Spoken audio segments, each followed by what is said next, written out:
Ladies and gentlemen, thank you for taking the time out of your day to join us for our webinar.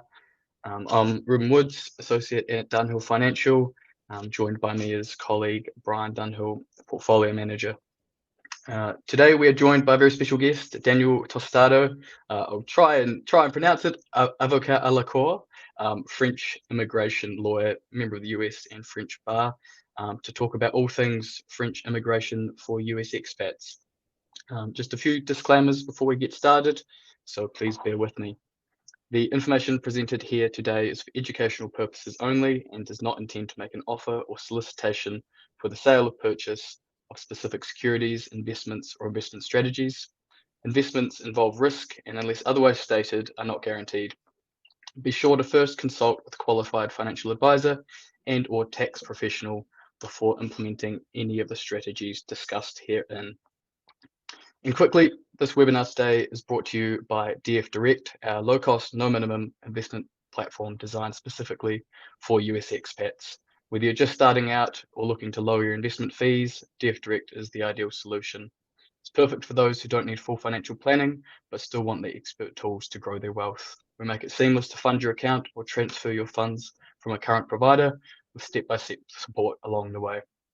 If you have any questions or you're ready to get started, you're welcome to email me on ruben@df-direct.com. So without further ado, I would love to hand it over to Brian and Daniel. Brian, would you like to start? Thank you so much.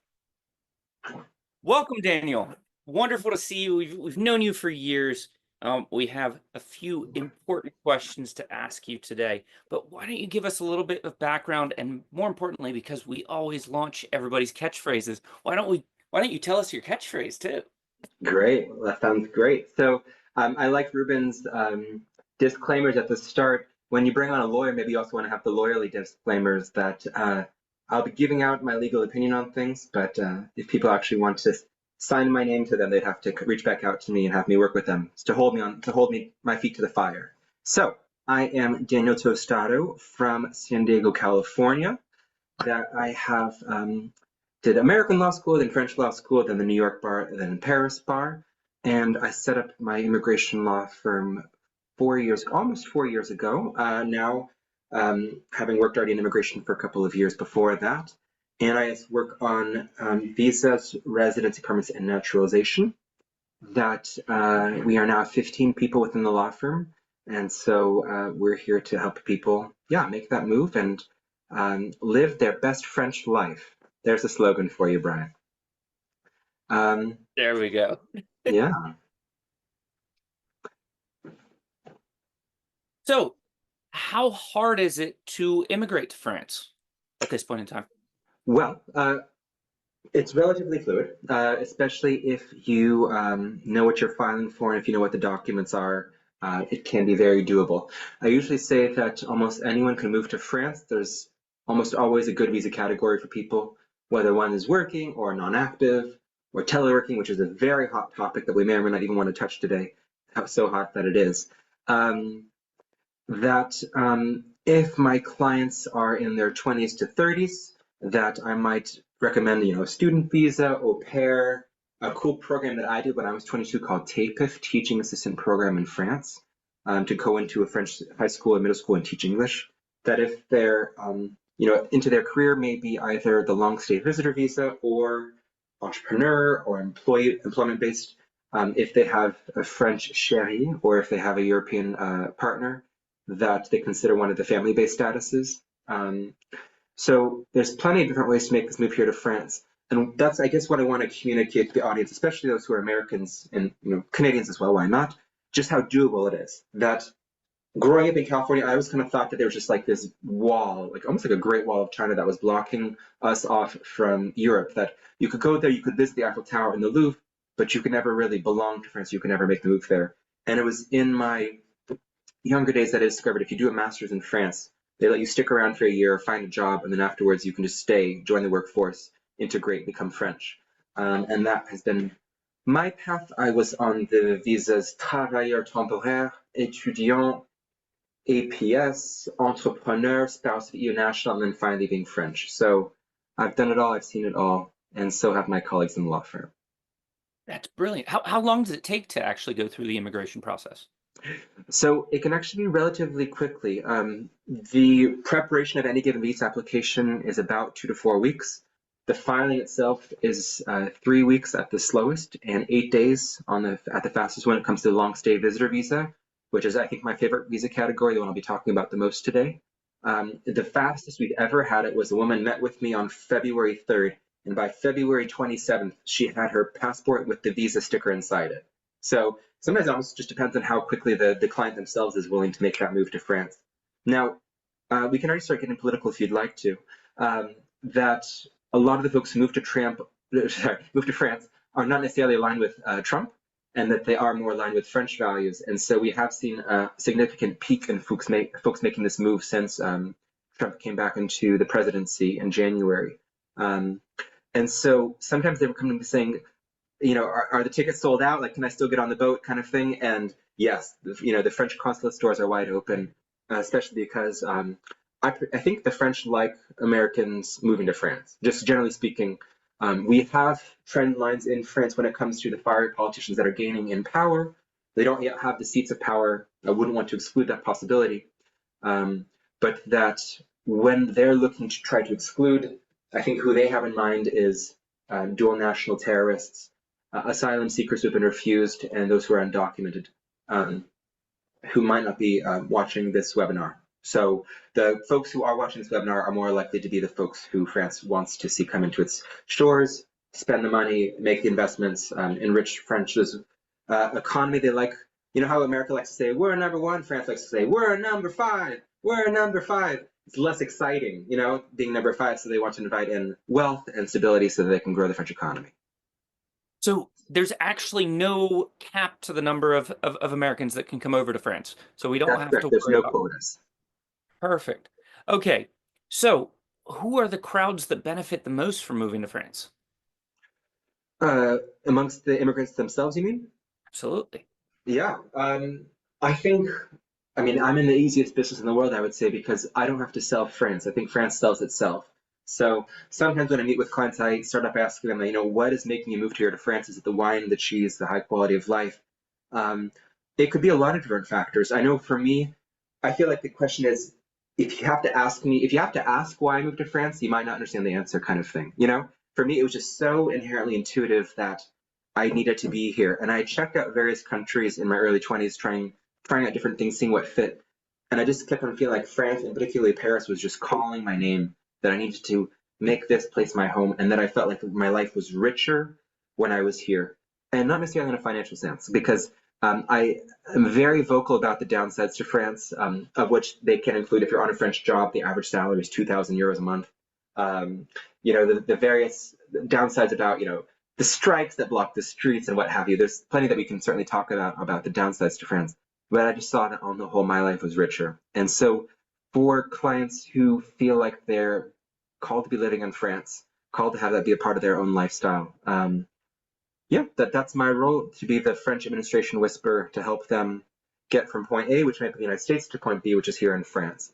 Let's take that visitor visa as an example. That it's valid for 1 year, it's renewable indefinitely.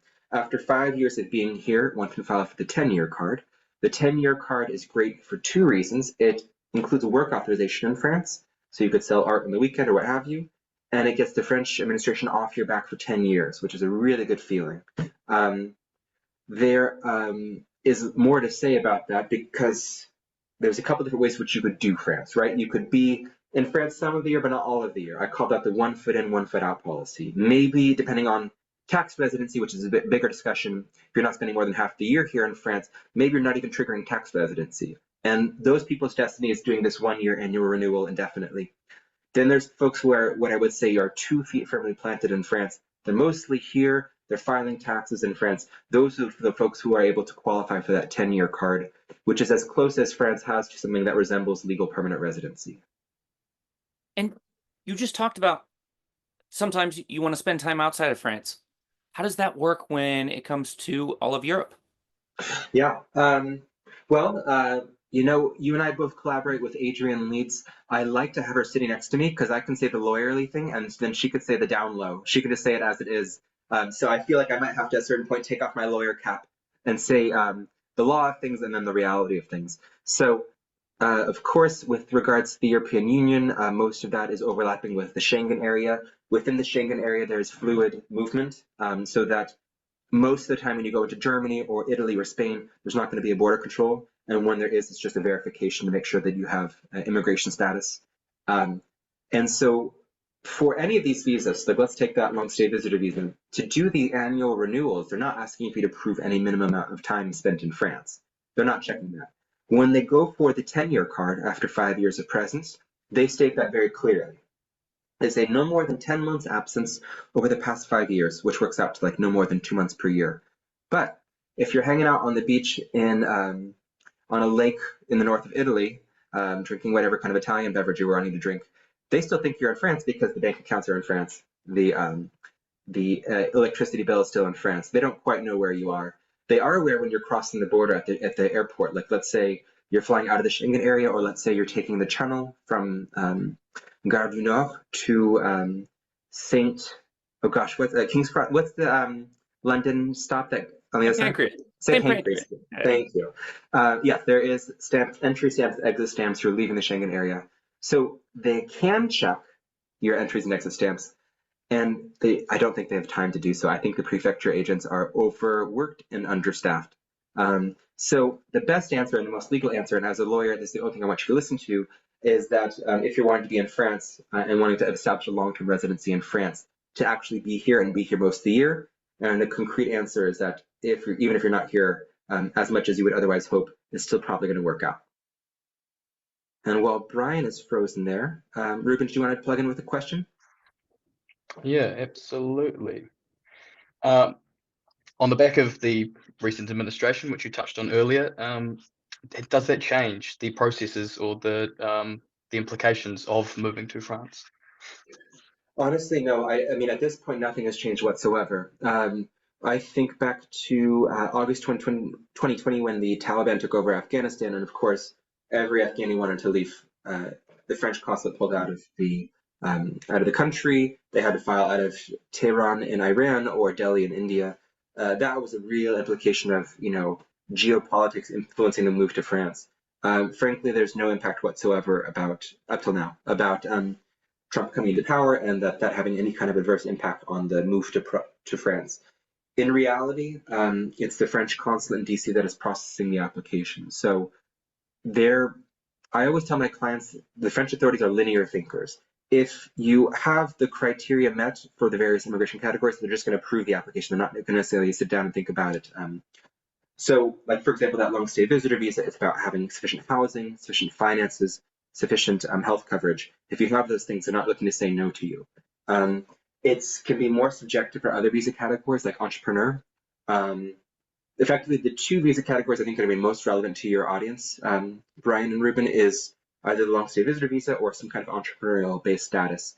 And for those who are either European, who have the EU passport, or for the spouse of EU passport or French passport, they kind of know that their best channel in is via their spouse. And so for folks filing for the entrepreneur kind of category visas, it is more subjective, right? So that we have to say, I've got a viable business idea. It can earn me more than French minimum wage, which is 23,000 euros. It's going to have at least one client, more than one client, not just one, of which some of these are located here in France. So if you can gather up together those different elements, then one can have a good shot at that. But it's also a subjective category. So yeah, so it depends on what one's filing for. It depends on the advantages of that category. The long stay visitor visa, for example, does not let you incorporate in France, does not let you seek out French clients, versus the entrepreneur category, which does. So it's actually going to depend profile by profile, the person who's moving here to France, what they're looking to get out of France. So I've learned two things. First of all, George W. was wrong that there's no French word for entrepreneur.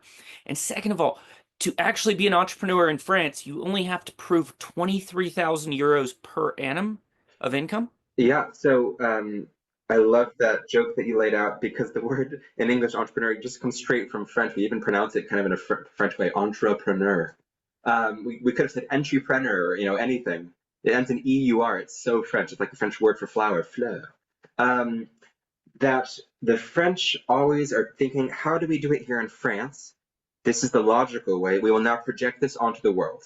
And so this comes up time and time again when a person's making this move to France. So the French minimum wage being 23,000 euros, they're thinking, well, a person can take care of their own needs if they're making more than French minimum wage, because it's France, so a French minimum wage is a living wage, and that minimum wage here in France is pegged to inflation, so it can usually gets increased once a year, but when Macron's less popular, it gets increased twice or 3 times a year. That's the standard that they're then applying to us as immigrants. So like that is minimum wage brut. Brut is gross in English. Minimum wage net is 17,000 euros, and that's the standard that they're asking for the visitor visa applicants. So sometimes I say to my clients, they're looking for 17,000 euros, and they go 70, and I go no 17,17, and they go per month, and I go no, we're not in California. It's 17,000 over a 12-month period. That works out to a little bit less than 2,000 euros a year, because in France, rent's going to cost, starting at, let's say 1,200 euros. That to have a great soiree is to buy a baguette for 120 euros, a little dish of hummus for 4 euros, and a bottle of wine for 7 euros. You're out 11 euros. You go sit down along the Seine with the rest of the French, and you have a great, July evening. So it's the affordability of France that strikes me, and it strikes me every time I go back to California and America too. Is that, oh wow, this is very pricey. It cost me $133 to fill up the tank in the car in January. Here in France, I don't have a car. I've got a bike. There's the metro. So that's also, our colleague Adrienne Leeds. One of the ways that she loves to sell France is saying that you don't necessarily need a car if you're living in a dense city center. There's so many different ways around. It's very breathable. It's very livable. So for all these reasons and more, I don't have to work too hard to sell France. I just sell the way to get into France. Perfect. Well, that leaves one of the most important questions, Daniel. What is your favorite thing about France? One thing. Let's be really nerdy. So there is a beautiful building right along the Seine, in front of the Pont des Arts, which is the Lovelock Bridge. They've gotten rid of the locks, by the way. And that building is called l'Institut de France. And the Institut de France contains, amongst other things, the Académie Française. And the Académie Française, which was founded by Cardinal Richelieu in the 1600s, is the 40 immortals, the ones that are there to preserve the French language. And they're writers and former presidents and, the deep thinkers of France. And they sit around, they're all 90. They sit around all day long, rejecting words like weekend and wanting to invent words that no one uses, like vacancelles, the mini vacation. I find that quirk charming. They all get personally embroidered olive branch suits. They all get their own little sword. I don't think I would get along with any of them if I met them in a coffee shop, but I appreciate that it exists. France does have a deep, profound connection to its culture, to its basis. Any given building that you're in might be from the, hundreds of centuries old. Coming from California, everything was built in the 1950s with concrete. And so I just felt personally, for me, it was a better fit to be here in France. I would love to be in the Académie Française, but here's the thing. I've yet to meet any Frenchie that sees me as French. I think they always still see me, and me, I'm about as French for an American as you can get. They still see me as quite American. I think amongst the Americans, I'm quite French. So it's also then this duality that I've created in my own life here. When I left America, I was very American. When I'm now here, and at a certain point, I realized I was American plus. Being back in America, I wasn't a pure fit anymore because there was more to me than just being American. And then I felt like my nationality had become American in France. Then I got naturalized in 2023. And I realized that, yeah, by all administrative, purposes, my status is Franco-American or American naturalized French. And that does correspond to part of my identity, that I get to vote. I even got to be in the voting booth here in France. We had a Macron called the snap election in July. It's the world's greatest mystery why he did, because it didn't serve his purpose. The history behind that was that it was the evening of the EU elections, which happens once every 5 years. And we all knew Marine Le Pen was going to have a lot of victory, and that was going to spoil the next 4 years as mandate between 2024 to 2027. That it was going to be like almost like a lame duck thing. Like, well, how valid are you really? Because in the most recent election, the French didn't like you. So he said in the 30 minutes following the election, he called for a snap election in the French Assemblée Nationale. And he called it for 2 weeks later, like the minimum required delay. And he thought the left, just like in the presidential election of 2022, are going to eat themselves and not going to get united. The right's going to pitch all these far-right candidates. And so in a scramble, the French will pick us, the rational center. He didn't foresee that the left would get organized and that the left and the center would strongly collaborate in round 2 of the elections to mutually exclude hundreds of far-right candidates. So the result was, in first place became the left, in second place became the center, and third place became the far right. And so it just wasn't what he expected. He had to reshuffle his cabinet and his prime minister. And I forgot why I got on that tangent, but what I will say is that it's certainly a blood sport watching French politics in this moment, and it's very engaging, and I'm very happy to be a part of the French electoral process. That's what it was, being in the voting booth, helping man the voting booth, and receive the ballots of the people and watch them put it in the voting slots. It's very civic. It's very wonderful to be able to partake in the French, in French politics and to belong here, to have that feeling like this is my home and that I do belong to this community. And my hot tip for those that are watching us right now is that the best way to integrate and the best way to belong to France is the language, investing in French language. That the extent to which you can get good at French, the extent to which you can plug into the French culture, and that even when you're here, you might have crummy French, but you're kind of getting by, or maybe you're plugged in with the expat community, which is very strong in Paris and in Nice. But that the banker, the dentist, the roofer, they're going to want to speak French. And so the extent to which you already have a good baseline of French is really going to be what puts you over the hump to be comfortable here. And that's the most significant reason why I see people ricocheting off France, which is a minimal portion of folks who come here to France and then go back to the States after 7 months. It's those who didn't bother learning French. Like, it's a matter of feeling comfortable if you're at the boulangerie and you think that they owe you another €2 or that they didn't count the change wrong or whatever, to be able to stick up for yourself. Or over the weekend, a car did a dangerous maneuver in front of me while I was on my bike, and it's having the vocabulary to be able to shout at the car. It's having the tool set to be able to feel like, okay, I can defend my own interests. I can live well here. That would be my strongest piece of advice for folks making this move. I'll throw it over to you, Ruben. Wonderful. Yeah. So I guess the takeaway from that is just immerse yourself in the culture as much as you can, a rich history and language, and enjoy the experience for what it is, rather than trying to keep the identity that you perhaps previously had, as you sort of touched on around how you felt that your identity evolved as you became a person within the French community.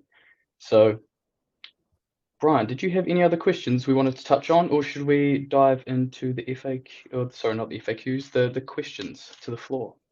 I have a million questions for Daniel, but I think I have to wait until I have a bottle of wine with him and that baguette, and we can knock out all of those. So why don't we let everybody else have a turn? Wonderful.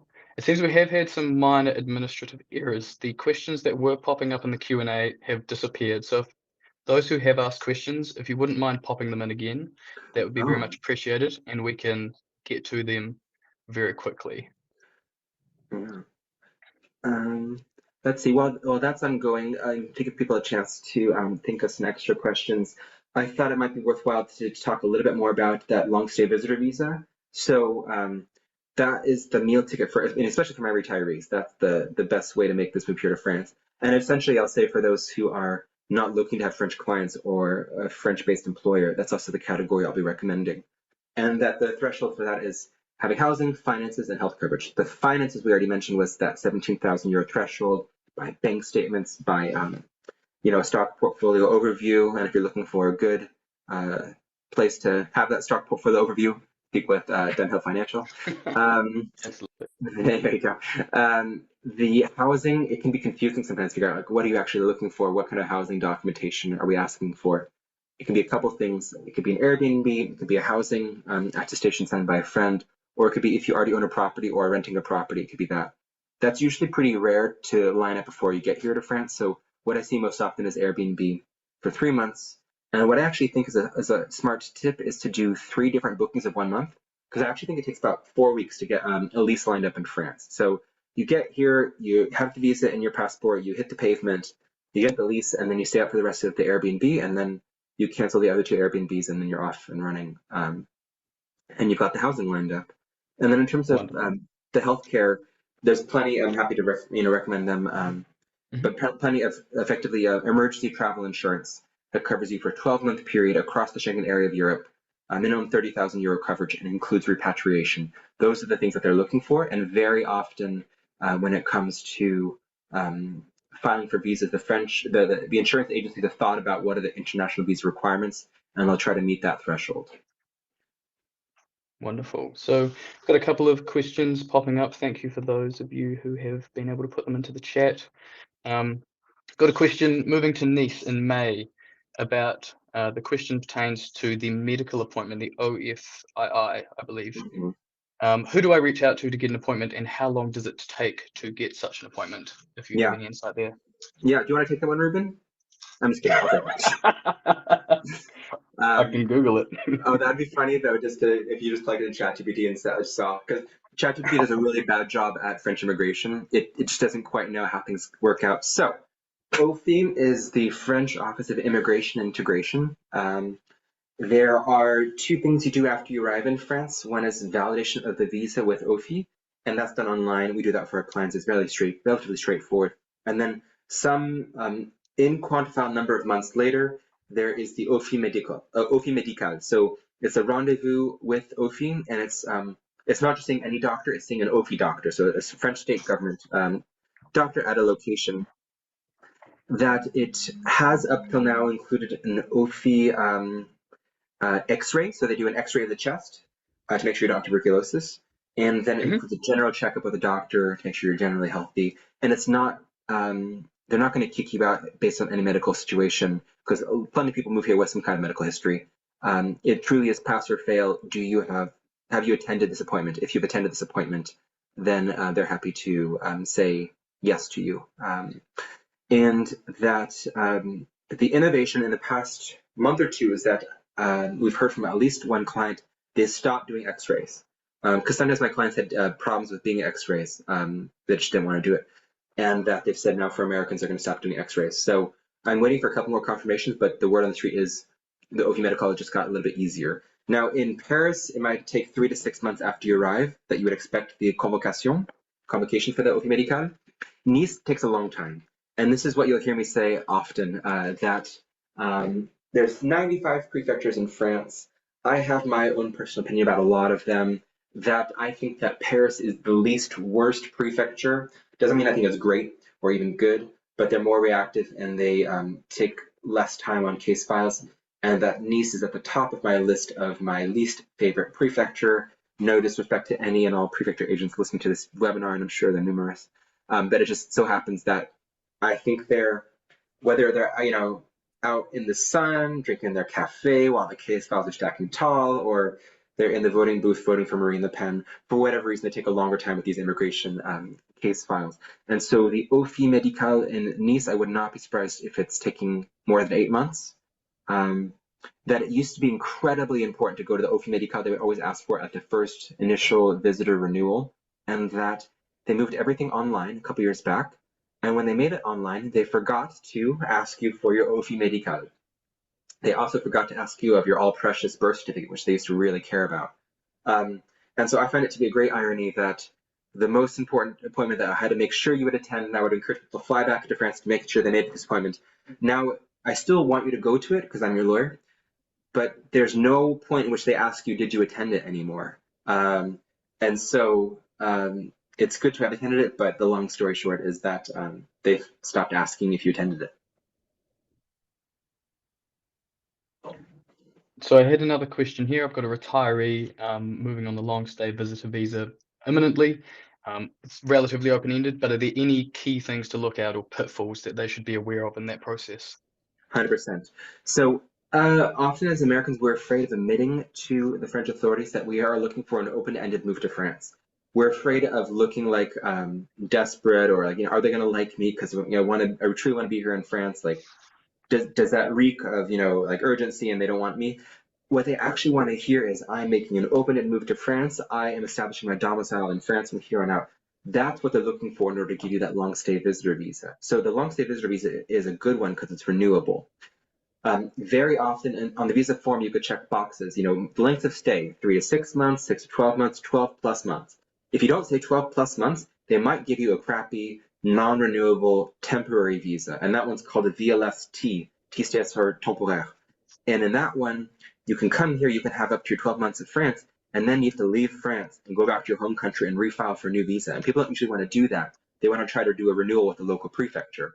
So demonstrating intent to stay here open-endedly is, I'd say, the most important thing to indicate, and then just making sure that you're meeting their requirements. I'm saying this here, I'm giving out the free wisdom here, making sure that you've got the good kind of housing document they're looking for example, Airbnb of 3 months, that you've got the good healthcare they're looking for, and kind of, insurance that covers you residing in France, not just American Blue Cross Blue Shield. That's not enough, and that the finances are proven in a way that makes sense to them, such as bank statements. So a couple different ways to avoid hiccups there. Absolutely. I've got one similar here, I think, on the vein that you mentioned about the BLSTS. For 1 year, does that automatically make you a French tax resident, even if I do not stay beyond 6 months? Well, great question. So VLSTS is the one that I'm talking about, the long stay visitor visa. VLSTS in French stands for Visa de Long Séjour Valant Titre Séjour, a long stay visa that has the equivalency of a residency permit card. The way that it goes is you get a visa sticker in your passport for year 1, and for year 2 and going forward, you get a residency permit card. A titre séjour, carte de séjour, it's all the same word for that card. I call it a residency permit. And so every visa category is actually a VLSTS. Visitor visa, entrepreneur, student, spouse of international, but just in common parlance on Facebook and on the internet, VLSTS usually refers back to that long stay visitor visa versus the VLST, which is temporary. I'm sure you're all passionately on the edge of your seats right now. So there is a great question about residency, tax residency and legal residency. I kind of separate them out because we bandy this word about residency, but it's kind of a legally ambiguous term, residency, because France does not have a conjoined division of tax residency equals legal residency. I just had Jonathan Adida, who's one of the major names of Franco-American tax matters, come into my office this morning and do an 1.5-hour presentation about this to my staff. I want my staff to be fully updated on how this tax stuff works. And the best synthesis that I can give is that getting a visa and a residency permit equals legal residency. So you're moving here, you're now a legal resident. People can ask you, where do you reside? You reside in France. Tax residency is a multifactorial test determined by where is the center of your vital interests. The shorthand rule is, where are you spending more than half the calendar year, more than 183 days? The longer version is, where's your primary address? Where do you intend to file taxes? Where's your spouse? Where's your job? Where are your minor children? So all those various factors, some might point towards France, some might not point towards France. But essentially, if you're here for more than half the year, you'll want to start filing taxes in France. So sometimes clients don't want to become a tax resident in France for estate planning reasons. There's a handful of reasons. I of course, wanted to be here all year round because I like France and I want France in my life. And so I've been, as I said very early on in this meeting, the 2 feet firmly planted in France approach has been my approach. Yeah, so not automatically a tax resident just because you have a residency permit or a visa, but if you're, and it could very well, you kind of start off that way where you're kind of here, but not, and then in year 3, you're like, you know what, I love France, I want France in my life, then you might trigger tax residency as of year 3, and then let's say 5 years later, you can opt for that 10-year card. Wonderful.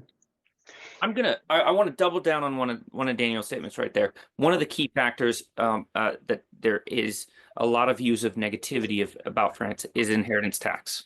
Now, the best way to deal with inheritance tax is to deal with it before you get to France. So talking to a professional like Daniel, talking to a professional like Jonathan, or talking to us before you get to France, if you have questions and concerns about inheritance tax, are the best way to alleviate some of those concerns, deal with them and plan for them. And when it comes to immigration, it's the same function. Yeah, let me put this in the the discussion. So what I usually suggest is creating your own little Avengers team for the move to France. A person could do anything on their own, right? But like having a housing person, having a finance person, having a tax person, and lastly having an immigration person. So I'm just going to type out the names. For tax, there's either Jonathan Hadida is one of the big names, and Benjamin Peake is the other big name. For finance, Brian Dunhill is the biggest name. And then for housing, Adrian Leeds is the biggest name. And so, and of course, it just so happens we all happen to work collaboratively with each other. We don't share confidential data, of course, but that we are like, oh, well, you should see her, you should see him, kind of thing. That with that, you can be pretty well reassured you've got a good team behind you of folks that have been around this neck of the woods and who know how this works. Absolutely. France is just that little bit different, but it's wonderful in those ways. Once you find those nuances, you're able to benefit from both sides of things. I don't think I've ever found somebody in any other country that makes immigration seem easy, fun, and a pleasure as Daniel does to get you over that hump and get you into France. Well, I'll chime in off of that.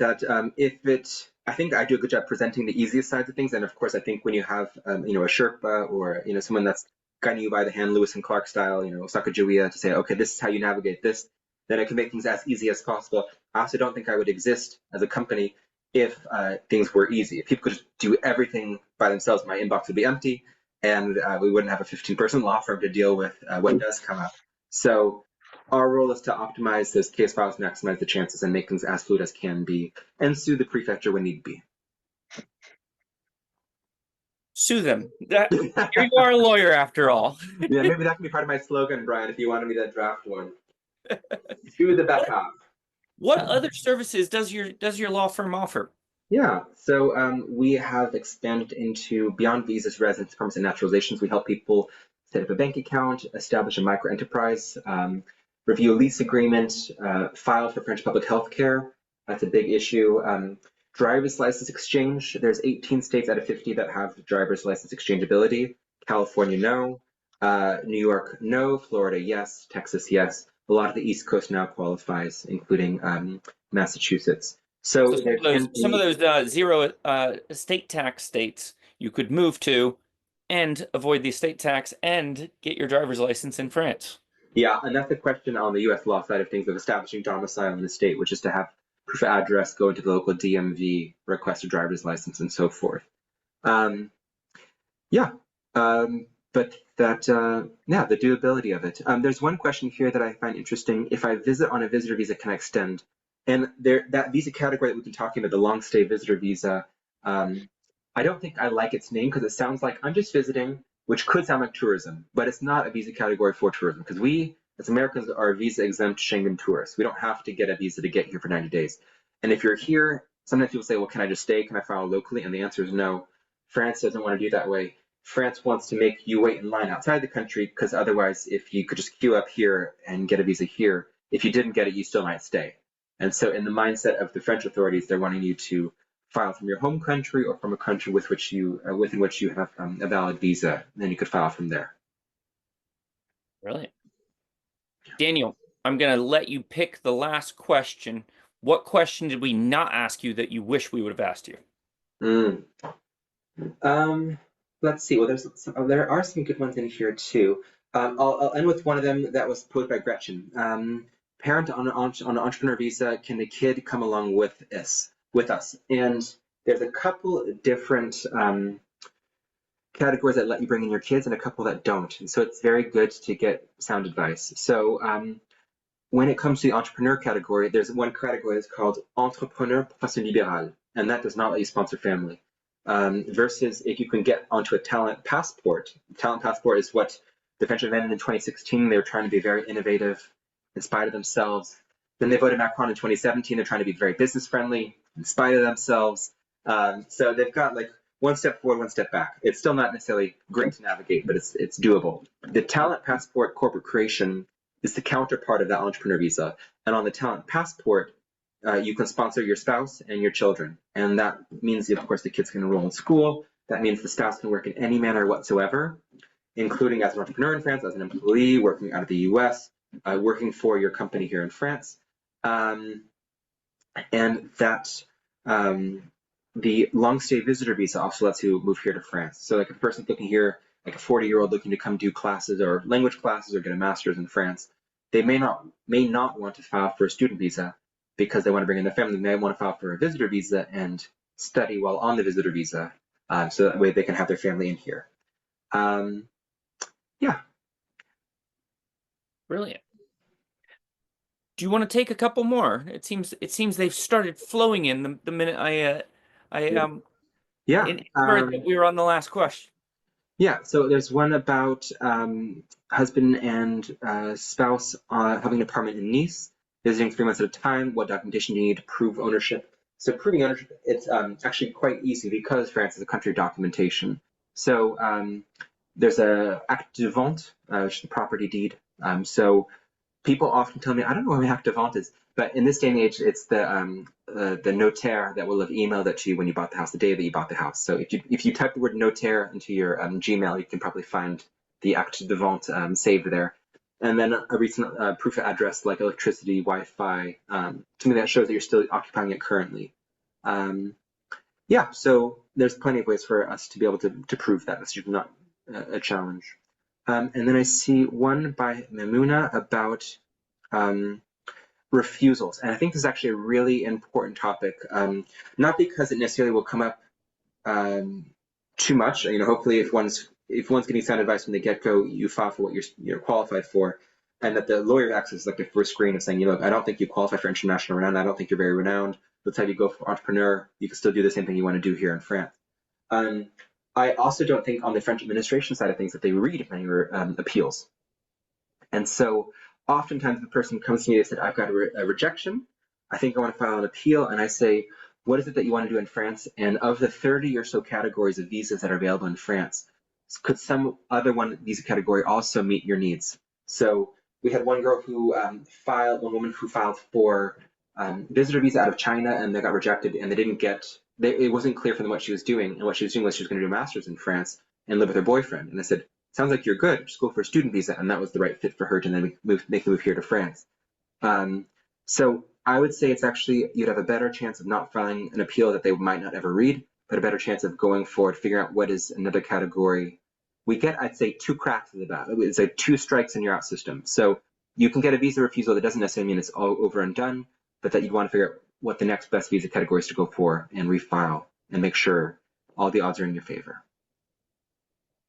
So if they made the mistake of not hiring you the first time, they should definitely hire you the second time. You know what, Brian? I wish people would hire me like 3 months prior to all the problems, because people usually start knocking on the door of the lawyer when the problems have come, and I see and I say, of course that had to be apostille. Of course they needed a foreign translation. Like one time at the conference that you and I were at in 2022 with Adrian Leeds, a person in the audience said, I spent 3 months on the visa form website trying to log in on the appointment booking website, not realizing that these were 2 different websites and that I need to make a new login on the second website. And I said to myself, I could have told you that in 10 seconds, but you spent 3 months banging your head against a computer screen. So it's the Rumsfeld, you don't know what you don't know, you know?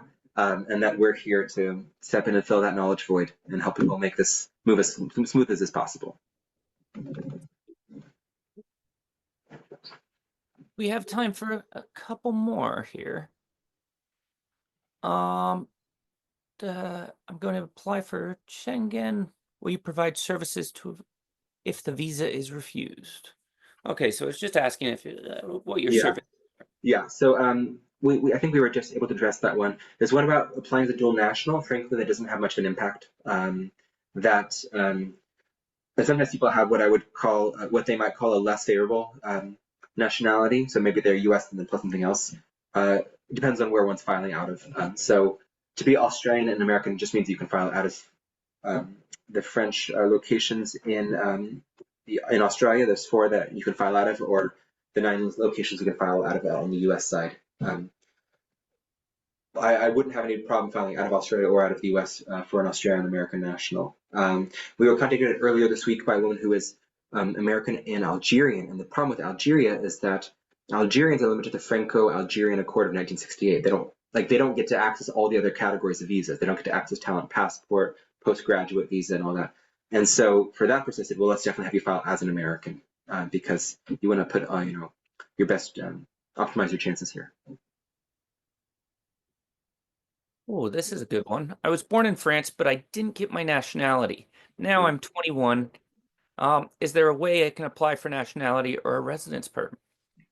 Well, France, I found, is relatively strict on giving out nationality. They don't want to give it out like candy, versus it is relatively doable to get a visa. So I get contacted about 4 times a week by folks who say, my mom moved to America when 1946, she's French, I want to reclaim my nationality. And France is like a carton of eggs with an expiration date. If you don't use your Frenchness, you move abroad and you don't use your Frenchness for 50 years, the Frenchness expires. And the French are really, truly not looking to give out French citizenship to children who didn't have their birth registered, the children of French nationals who moved abroad. Similarly, France is not like America with droit du sol, with birthright citizenship. Just being born in France does not automatically bestow any rights. So it's only after living in France for at least 5 continuous years one can start to qualify for naturalization. So for a person who was born in France but then left France, they would need to return back to France, acquire 5 years of continuous residency in France, and then they may start to qualify for citizenship. And otherwise, you become Tom Hanks in Charles de Gaulle Airport? I mean, it's interesting you use that as an example of the movie The Terminal, because I don't like this. It's called a legal fiction. You're on French territory, but they're not going to say you're admitted to France because you didn't get through the airport. And so they've created like a gap where law does not yet apply, where you don't yet have the rights in France and they can hold you in holding. I've only had one American that was held in holding, and that was because she had a deportation order the month prior. And we looked at her case file. We said, let's actually get you back on a plane to America. And then we had her refile for an entrepreneur visa 5 months later, and she got it. And then she was able to return back to her French life. And let me just say that she was not my client before she got that deportation order and all that. I only met her at the airport, in the airport prison, where I had to throw on my black lawyerly robe and meet her in a very barren white room. And she was very discouraged. So let's just hope, maybe that could be a good closing note for you and your clients, Brian. Let's just hope that you never get to that point where that's how you have to meet me. Maybe meet me 3 months beforehand, and we'll have a good positive note from here on out. I would say that's the biggest takeaway. Make sure to get a hold of Daniel and his team before you start the process, instead of before you end up in prison. Yeah, exactly. Get a good lawyer before you go to prison. That's the takeaway for today's webinar. Yeah. Important question, Daniel. How does everybody get a hold of you and your team? Yeah, so I have a website. It is danieltostado.com. At the bottom of that, there's a contact form. That's the best way to reach out to us. We do get every message, and that we reply to them within a working day. So after you and I get off the line, I'll have to add about 8 more to get to. And that I orient them. My role is now mostly managerial and outwardly facing with interviews. And so that we've got really great staff who are fully fluent in English, fully fluent in French, and nowadays more and more often lawyers themselves, if they're not lawyers, they went to 5 years of French law school, so they still get it. And that they work all day long, all year round, helping folks like the people listening move here to France. So yeah, I'm very proud of the law firm that I put together. I think that we've started to become one of the major contact points for Americans moving here to France, and not just Americans, Canadians, Australians, even for you, Ruben, New Zealanders, and even Brits with the post-Brexit stuff. So we're happy to help people make that move and live their best French life. That is so wonderful. And quit trying to poach Ruben over from the UK. He could legally work for me tomorrow. That's all I'm saying, Brian. Yeah, better be careful. Yeah, you might earn less. You might enjoy life more. Let's say that. I'll bring you back a bottle of wine tomorrow, Ruben. We'll call it even, right? I think we can. Daniel, thank you so much for this. This has been so informative. I know it has been for everybody that's on the line. We will make sure that on the replay on YouTube, we include all your information so that people can reach out to your team directly to answer all of their direct questions. Any last words of wisdom before we let everyone go? No, that now is the great time to move even in 6 months, it would still be a great time to move. I don't foresee any major changes anytime soon with the French immigration process. And that, yeah, just emphasizing the doability of it, the feasibility of making that move. If you're ready to move to France, you probably have sufficient finances for the French standards, and that the finances is the most important threshold to meet. Perfect. Well, thank you everyone for joining us. Thank you, Ruben, for hosting as always. And Daniel, great seeing you. We'll be in Paris soon to actually enjoy one of those nice glasses of wine. Sounds good. Bonne soirée and au revoir. Bonsoir. Au revoir.